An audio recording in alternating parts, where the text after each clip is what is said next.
तो तुम्हें कोई भी परेशानी, किसी भी तरह का चिंतन विक्षेप में नहीं आना चाहिए कि नाम जप के लिए जैसे बने, जैसे जबरदस्ती जिह्वा से आप नाम उच्चारण, यहां जिह्वा की बात कह रहे हैं, केवल जीव से अभ्यास तुम बना लो, जो नाम तुम्हें प्रिय लगे या जो गुरुदेव ने दिया हो। जीव के द्वारा प्रभु के नाम की आवृत्ति अगर निरंतर होने लगे तो बहुत जल्दी हृदय के जो पाप वासना मल हैं वो सब नष्ट हो जाते हैं। ध्यान से सुनो इसे। यदि हम बहुत काल तक, पातंजलि जी ने भी कहा, दीर्घ काल निरंतर सत्कार सेवितो दृढ़ भूमि, दीर्घ काल तक निरंतर आदर के साथ नाम जप करे, तो कह रहे जीव के द्वारा प्रभु के नाम की आवृत्ति निरंतर होने से पूर्व के जितने मल हैं, जितने संचित पाप हैं, जितने विक्षेप हैं, वो सब नष्ट हो जाते हैं। अभी तो शुरू ही नहीं किया है, अभी तो विक्षेप ही विक्षेप है, मल ही मल है, और आप कहते हो हमारे दुख दूर हो जाए। नाम जप करो, दुख दूर होने की बात क्या, दुख की निशानी नहीं रह जाएगी। जैसे अगाध समुद्र में मछली किलोल करती है, ऐसे हरि शरण में जो जीव होता है, भजन करता है, उसे अपार सुख मिलता है। सुखी मीन जिमि नीर अगाधा। अब तीसरी बात है, ये बहुत क्रम से जोर की, जैसे स्मृति तो उससे सब कुछ अनुभव होगा, पर उसकी प्राप्ति नाम जप से होगी। अब नाम जप में हमारी रुचि, नाम जप में हमारी भावना पुष्ट हो, उसके लिए कह रहे हैं तीसरी बात बहुत आवश्यक है, भगवान की कृपा पर पूर्ण विश्वास होना। ये तीसरी जो बात है, ये बहुत जोर की बात है। कृपा पर विश्वास हो जाना, भगवान हम पर कृपा किए हैं और उनकी कृपा से हमको निश्चित भगवत प्राप्ति होगी। कई बार विश्वास की, कृपा की चर्चा हुई है। ये तीसरी बात बहुत आवश्यक है उपासक के हृदय में। भगवान के कृपा बल से अब मुझे निश्चित भगवत प्राप्ति होगी, इसमें कोई संदेह नहीं है। देखो, पहली बात, स्मृति से सब कुछ प्राप्त हो जाएगा, पर बड़ा कठिन है, क्योंकि स्मृति तो हमारी जगत के भोगों की चल रही, संसार की, देह की। तो बोले नाम जप जो है वो आपकी स्मृति को जागृत कर देगा। जितना आप अधिक नाम जप करेंगे, आपके पाप सब नष्ट हो जाएंगे। नाम जप में भी बराबर तो हिम्मत नहीं पड़ रही, आध घंटा थोड़ा समय।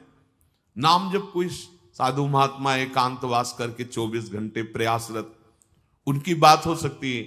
हमें तो जब मिला समय तब भले नाम, अभी इतना अभ्यास नहीं। तो बोले निरंतर नाम जप और स्मृति दोनों को जागृत करने की सामर्थ्य तीसरी बात में है। भगवान की हम पर बहुत कृपा है।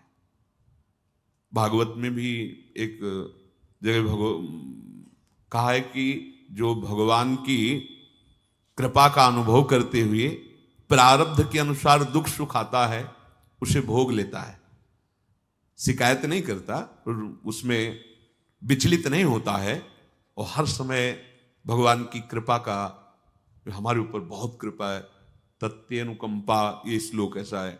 उसे भगवत प्राप्ति ऐसे हो जाती है जैसे पिता की संपत्ति पर पुत्र का अधिकार स्वयं हो जाता है।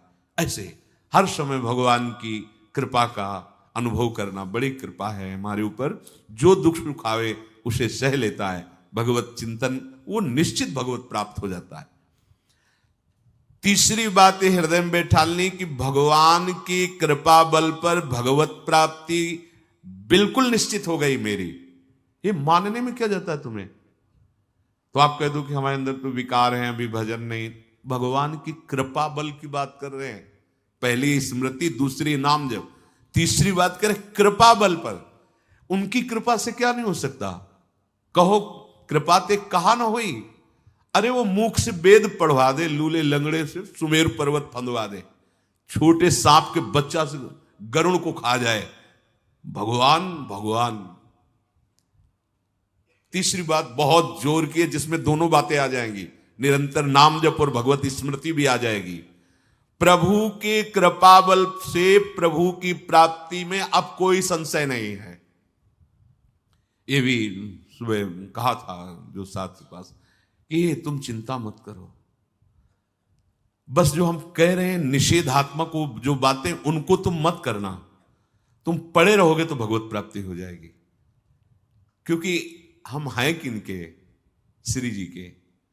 यहां जो भी आप छोटी सी भी चेष्टा कर रहे हैं, बहुत बड़ा भजन हो रहा है, महल में है, वृंदावनेश्वरी के धाम में है, एक छोटी सी भी चेष्टा, जैसे कहीं सोनी लगा दिया, कुछ भी जो भी चेष्टाएं कर रहे हो, खान पान संबंधी भी जो चेष्टाएं कर रहे हो, वो आपका भजन। या फिर स्वार्थ आपने भजन गए, तुम चिंता मत करो भगवत प्राप्ति की। ये हम केवल निज जनों से नहीं, माइक से कहें कई बार कि आप सबको निश्चित भगवत प्राप्ति होनी, इसीलिए प्रभु ने धाम बुलाया, सत्संग सुनाया। अगर प्रभु को अपनी प्राप्ति न कराना होता तो संयोग क्यों देते? हम फंसे होते माया प्रपंच में। तो तीसरी बात कि अब हमें कोई संशय नहीं, मेरे को भगवत प्राप्ति निश्चित होगी, क्योंकि मुझे भरोसा है श्री जी का, मुझे भरोसा है वृंदावन का, मुझे भरोसा है आचार्य और गुरु का। अब ये बातें हमें डर पाओ मत। हाँ, हमारी कमजोरी है, हम अभ्यास कर रहे हैं भजन का, पर अब मुझे ये भय नर्क स्वर्ग अपवर्ग आसने ये आ गया भरोसे से, ये कृपा का भरोसा हुआ तो बात आ गई। मानो भगवान की प्राप्ति बस मेरे को हो ही गई, ऐसे रोज सोचना है। हे महापुरुषों के वचन है। तीसरी बात बहुत जोर की है, नाम जप और भगवत स्मृति इसी में आ जाएगी, क्योंकि भगवान की कृपा से सब कुछ हो जाता है। मुझे इस जन्म में भगवत प्राप्ति पक्का होगी, भगवान की कृपा बल से, प्रियाजू की कृपा से।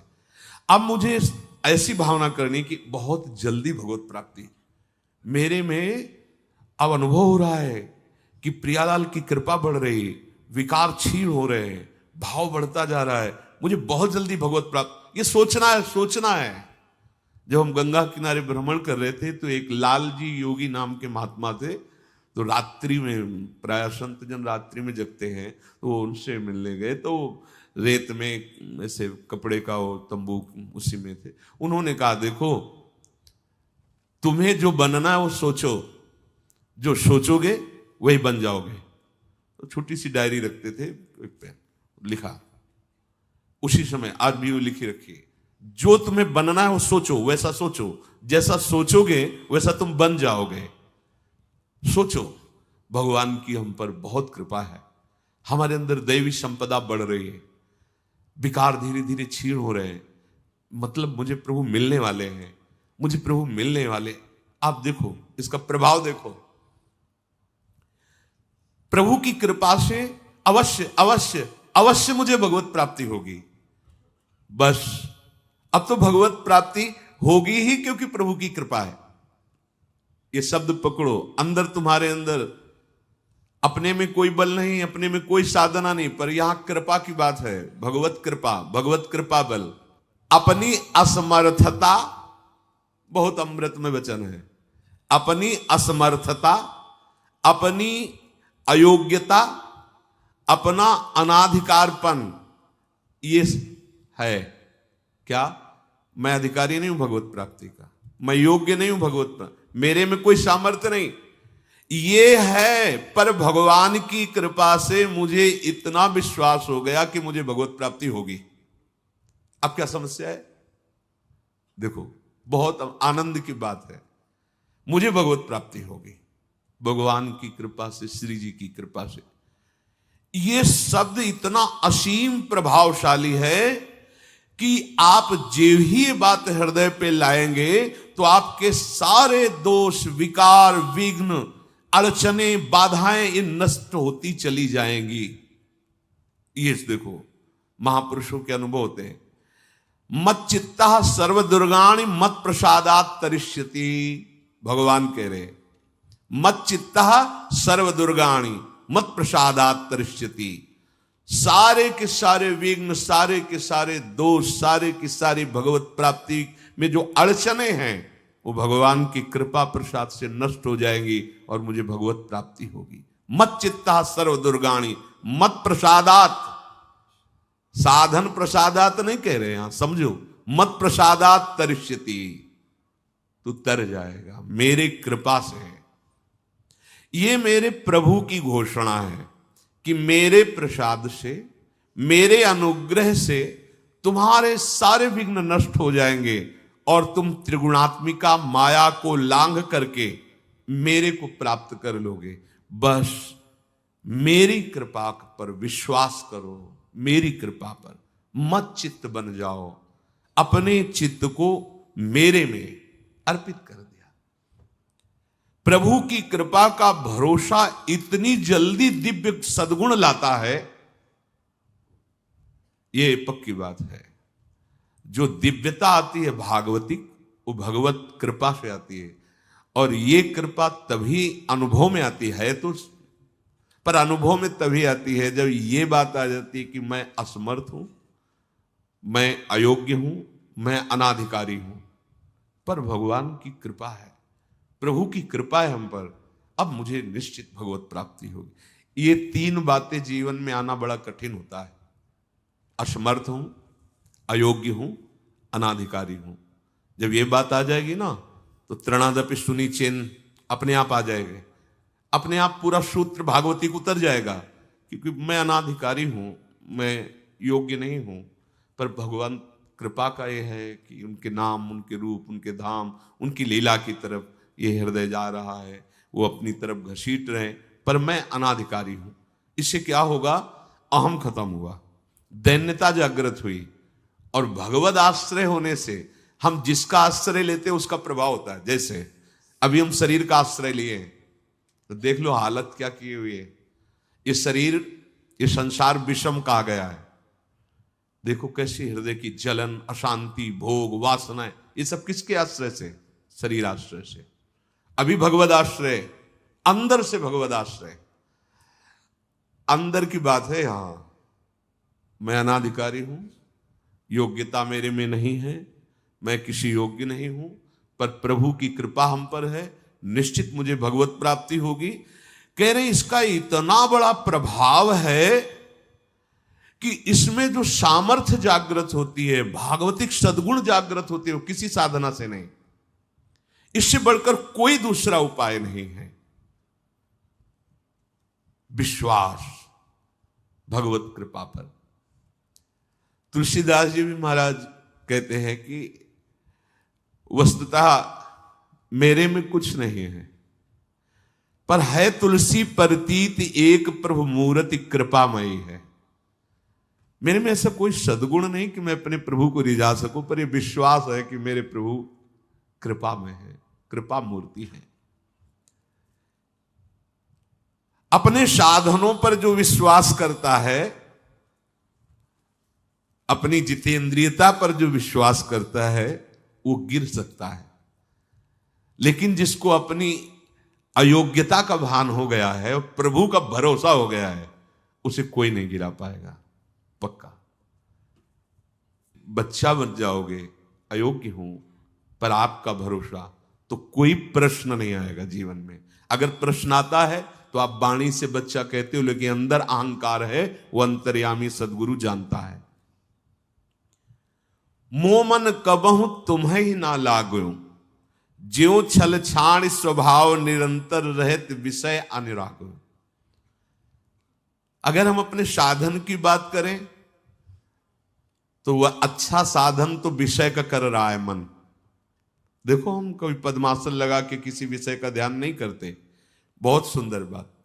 मोमन कबहु तुम्हें ना लागो, ज्यों छल छाणी स्वभाव निरंतर रहत विषय अनुराग। भक्ति में तो छल कर रहा है, लेकिन विषय चिंतन में छल नहीं कर रहा है, ईमानदारी से, सच्चाई से विषय चिंतन कर रहा है। मेरा मन हे प्रभु कभी आप में ऐसे नहीं लगा जैसे विषय में ये छल छाड़ कर स्वाभाविक लगता है। विषय में कभी किसी को मन लगाना नहीं पड़ता है। देखो, विषय में कभी किसी को मन लगाना नहीं पड़ता, स्वाभाविक लगा रहता है, निरंतर लगा रहता है। और अटल लगा रहता है। देखो, अटल का मतलब बस वो यही शब्द स्पर्श रूप रसगंध इन्हीं में घूमेगा। कभी वो हट करके ऐसे प्रभु में लगा जैसा विषयों में लगा है। ज्यों छल छाण स्वभाव निरंतर रहत विषय अनुराग्यो। मेरे मन की दशा, मेरे इंद्रियों की दशा आपके अनुकूल नहीं है प्रभु, ये विषय के अनुकूल है। पर प्रभु मेरे मन में एक विश्वास हो गया है कि आपकी मूर्ति कृपामयी है और जीव ने नाम की ओट लई है तुलसी परतीत एक प्रभु मूर्ति कृपामयी है और नाम की ओट जीव ने ले ली है। बस अब सब कुछ हो जाएगा। चौथी बात, प्रत्येक प्राणी में, संसार की प्रत्येक वस्तुओं में मेरे प्रभु समाये हुए हैं। यहां सिद्धावस्था आती है। ये तीन बातें बहुत जोर की। पहली है भगवत स्मृति, इसी में सब कुछ हो जाता है, पर बड़ा कठिन है। इसलिए नाम जप जिह्वा के द्वारा, उसमें भी बहुत, कहां रोज नाम महिमा सुनते हैं, इतनी प्रीति कहां हो रही। तो बोले तीसरी बात पकड़ लो कि हम पर प्रभु की बहुत कृपा है और भगवत कृपा से मुझे इसी जन्म में मुझे भगवत प्राप्ति होगी। चौथी बात, ये बहुत ही आवश्यक है, क्योंकि अगर ये नहीं तो भजन करना कठिन, बचाना कठिन, पचाना कठिन। इससे भजन तुम्हारा पच जाएगा, तुम सिद्ध हो जाओगे। जैसे चावल सिद्ध हो जाता है तो कहीं भी दबाओ उसमें कड़ापन नहीं रहता, ऐसे जो सिद्ध हो जाता है तो उसके हृदय में कठोरता नहीं रहती। प्रेम से द्रवित हृदय होता है। कठोर हृदय में ही काम क्रोध लोभ मोह मद मत्सर रहते हैं, शुष्क हृदय में, द्रवित हृदय में नहीं रहते। प्रत्येक प्राणी, संसार के प्रत्येक वस्तु में मेरे भगवान विराजमान है। कोई ऐसी जगह नहीं जहां भगवान ना हो। ये बैठालना है, हमें दिखाई दे रहा है, माइक है, दिखाई दे रहा है ये, लेकिन जब सृष्टि नहीं थी तो ये माइक नहीं था। जब सृष्टि नहीं रहेगी तो माइक नहीं रहेगा। बीच में माइक जो दिखा रहा है कौन? जो सृष्टि के पहले था, जो सृष्टि के बाद में था, वही बीच में भी मत्ता पर तरम नान्यत किंचित अस्ति, किंचन मात्र कुछ और नहीं, मेरे प्रभु बने हुए हैं। प्रहलाद जी की सिद्धावस्था यही तो हुई थी गुरुदेव नारद की कृपा से, कि सर्वत्र भगवान है। तो खंबे से भी नरसिंह भगवान, नामदेव जी कुत्ते से भगवान को प्रकट कर लिया, श्वान में भी भगवान, भूत में भी भगवान। ये चौथी सिद्धावस्था है। उपासक को ये विचार हर समय रखना है कि हमारे सामने जो वस्तु है इस रूप में भगवान ही है, कुछ भी ऐसा नहीं, सब कुछ स्वयं भगवान बने हुए हैं। सच्ची बात है, वही बने हुए हैं। ये छुपा छुपी का खेल खेल रहे हैं, बस आपको पहचानना है। मैं फिर दोहरा के बात कहता हूं, आप इस बात को पकड़ लीजिए। आपके सामने कोई भी कार्य की वस्तु आए या व्यक्ति आए या दृश्य आए, आपको सबसे पहले उसमें भावना करनी है, मेरे प्रभु विराजमान। जैसे हरिवंश महाप्रभु क्रूर है, पापी है, दुष्ट है, संभाषण योग्य भी नहीं, पर उसके हृदय में राधा वल्लभ लाल हैं, भावना को, ये बहुत जल्दी काम बन जाने वाली बात है। मानो आप गृहस्थ में, आपका लड़का सामने आया, आपकी पत्नी सामने आए, आपके कोई मित्र सामने आए, आपको पहले याद करना है इनके हृदय में राधा वल्लभ लाल विराजमान। वस्तुता वही है पूरे, पर हमें पहली भावना करनी है। ये वृक्ष सामने, वृक्ष तो है, पर इस वृक्ष के अंदर प्रभु हैं। अगर प्रभु ना होते तो इसकी सत्ता ही नहीं है, प्रभु विराजमान है। अब मेरे इष्ट देव इसके हृदय में विराजमान है, पर मुझे जो स्वांग करने को मिला है, पिता का, पुत्र का, जो भी, बिल्कुल स्वांग वैसे ही करना है।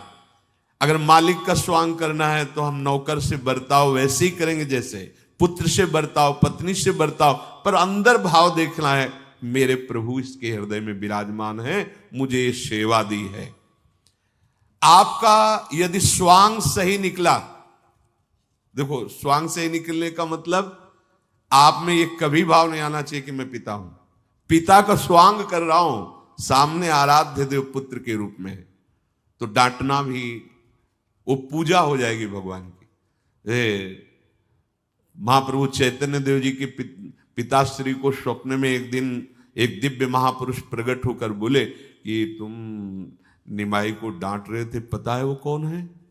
डांटना ठीक नहीं। तो उन्होंने कहा, देखो प्रभु आप कौन है तो मुझे पता नहीं, पर हमारे पुत्र रूप में वो आए हैं, तो अभी तो डांटा है, अगर आवश्यकता पड़ी तो चपत भी लगाएंगे, क्योंकि ये सौभाग्य देने के लिए प्रभु आएंगे। तो हमें जो स्वांग मिला है वो तो कर रहे हैं, पर सामने देखना है कि गुरु का स्वांग दिया है, पर स्वयं जगत गुरु सामने शिष्य रूप में बैठे हैं। पुत्र, पत्नी, परिवार, व्यवहार, मेरे प्रभु इन रूपों में विराजमान है। तो सच्ची मानिए, ये चार बातें यदि आप अपने जीवन में ले आए तो भगवत प्राप्ति तो एक ही बात में हो जाएगी, किसी एक बात में। चारों में इतनी सामर्थ्य है, किसी एक में यदि आपकी स्मृति निरंतर तो भगवत प्राप्ति, नाम निरंतर जब तो भगवत प्राप्ति, और दृढ़ विश्वास किसी जन्म में मेरे को भगवत प्राप्ति हो जाएगी भगवत कृपा से, तो भगवत प्राप्ति, और सब में भगवान की भावना तो भगवत प्राप्ति। और जिसमें चारों ये पूर्ण हो गए तो सिद्ध महापुरुष हो जाता है। जीवन की परम सार्थकता इसी जन्म में भगवत प्राप्ति हो